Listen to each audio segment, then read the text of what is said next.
Salut la team. Alors j'avais promis de vous faire une vidéo dans laquelle je vais principalement parler des arnaques en tout cas auxquelles j'ai été victime pendant tout mon parcours en tout cas dans le e-commerce. Donc on va essayer de faire ça rapidement parce qu'il fait tellement chaud, c'est l'été et donc là je suis un peu fatigué, je viens de rentrer du boulot. Donc je vais séparer ça en deux parties. Aujourd'hui, on va principalement se consacrer sur la partie 1 et on fera la suite plus tard en tout cas. Donc sans plus tarder, on commence tout de suite les gars.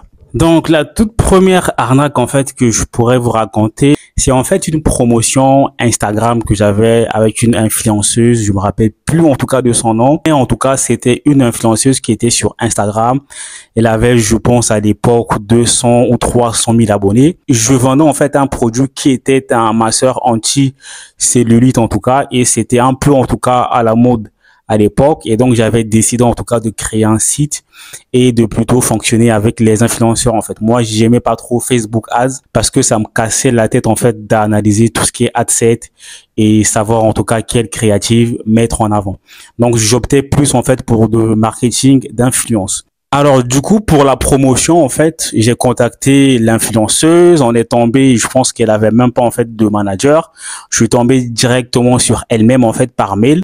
Et donc, en fait, elle a demandé le lien de mon site. Bah, j'ai envoyé tranquille, hein. J'ai envoyé mon site tranquillement. Le site était quand même propre, en tout cas, même si la plupart des photos qui étaient sur le site, bah, je les avais un peu volées sur Alibaba et tout. Elle a accepté rapidement.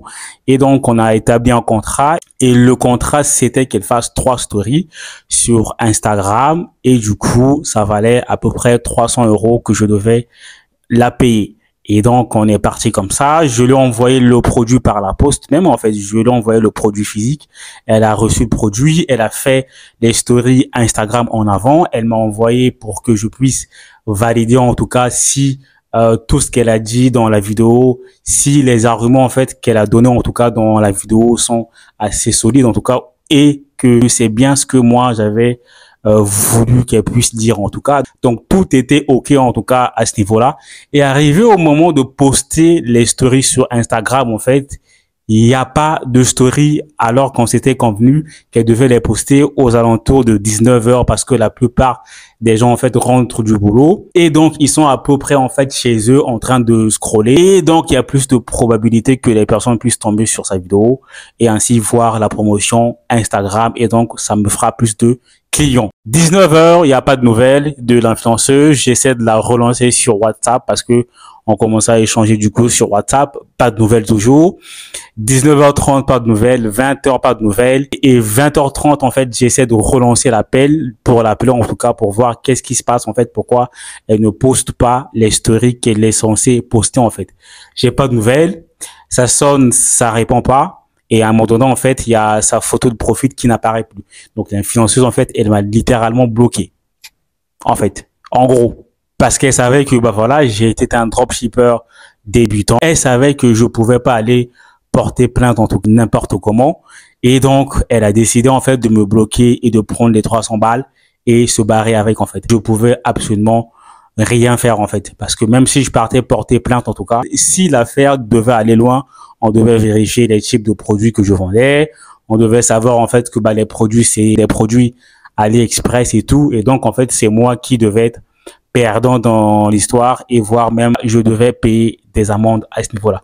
Donc j'ai simplement laissé tomber, c'est pas grave, c'est une expérience et prochainement en tout cas, je serai plus méfiant. Alors pour la deuxième arnaque en fait, alors ça s'est passé entre nous les dropshippers en fait. J'étais dans le groupe de Yomi, là-haut vous avez également des témoignages des personnes en fait qui postent en tout cas leurs résultats. Et donc moi de base en fait j'avais un problème avec Stripe à l'époque en fait parce que à un moment donné en fait je me faisais ban tous les sites en fait que je créais.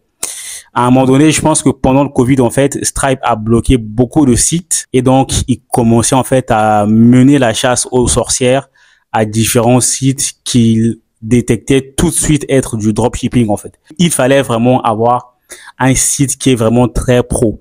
Et donc pour nous, en tout cas, les débutants dropshippers à l'époque, on arrivait quand même à faire des sites, mais c'était vraiment pas en fait très pro, comme quelqu'un qui a vraiment pris le truc au sérieux, qui a vraiment investi, qui a loué des mannequins pour faire des shootings avec son produit, donc c'est ses propres images, alors que nous on partait voler en fait des images un peu par-ci par-là.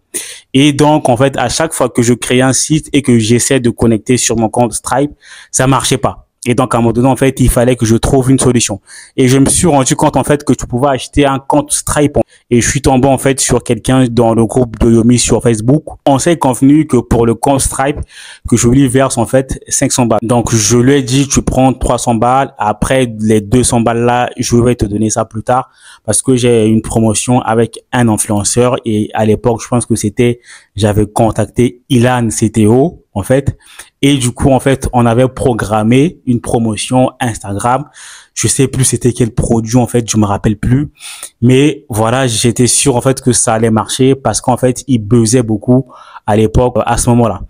Et donc, ça, c'était le contrat. Et arrivé à la promotion, en fait, la promotion a fait flop. Je pense que j'avais même pas fait de marge, en fait. Je crois que je l'avais payé 700 ou 800 balles et pour 1100 ou 1200, en fait, de chiffre d'affaires. Et quand on enlève ce que tu l'as payé, quand on enlève les commandes qu'il faut envoyer au client, en fait, il te reste quasiment rien, voire en fait, tu es en perte. Et donc, du coup, en fait, le gars, il avait toujours accès au compte Stripe, en fait. Donc, ce qui se passe, c'est que quand on vous vend un compte Stripe, le gars, en fait, vous donne plutôt les accès. Il vous donne, en fait, des accès provisoires. Et quand vous terminez le paiement, c'est là, en fait, qu'il faut qu'il puisse changer, en tout cas, les mots de passe en live et toi, tu mettras tes propres mots de passe que lui, il n'aura pas accès. Mais sauf que moi, j'avais pas fait ça et le gars avait toujours, en fait, accès au compte Stripe avec les identifiants qu'il m'avait donné, en fait. Et donc, à un moment donné, il avait vu sur le compte Stripe, en fait, que la promotion avait littéralement foiré. Et ce qu'il fait aussitôt, c'est qu'il change, en fait, d'identifiant aussitôt et il disparaît avec mes 300 balles, en fait. On a essayé de parler au gars. Je crois que le gars est revenu vers moi en mode ouais, mais tu me devais 200 balles et tout, et nanana.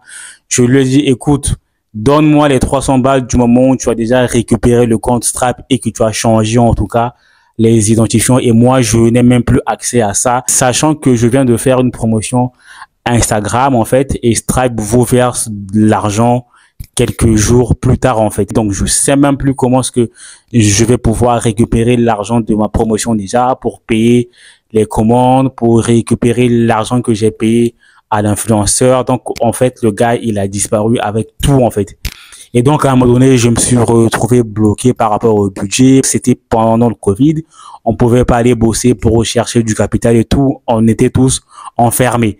Et donc, en fait, à un moment donné, au bout de 2 arnaques comme ça m'a un peu démotivé. Et donc, à un moment donné, en fait, j'avais mis pause à un moment donné, en fait, au e-commerce. Et j'ai repris plus tard, en tout cas, quand je me suis associé avec quelqu'un d'autre. Et avec cette nouvelle personne aussi, il s'est passé des dingueries. On a fait des promotions en Espagne. On a failli se retrouver en prison. On s'est également fait arnaquer, en tout cas, par un influenceur qui proposait des coachings. Tout ça, je vais vous raconter ça dans l'épisode suivant. Je suis fatigué, les gars. Je vais aller dormir et manger. On se retrouve dans une prochaine vidéo. Peace out, la team.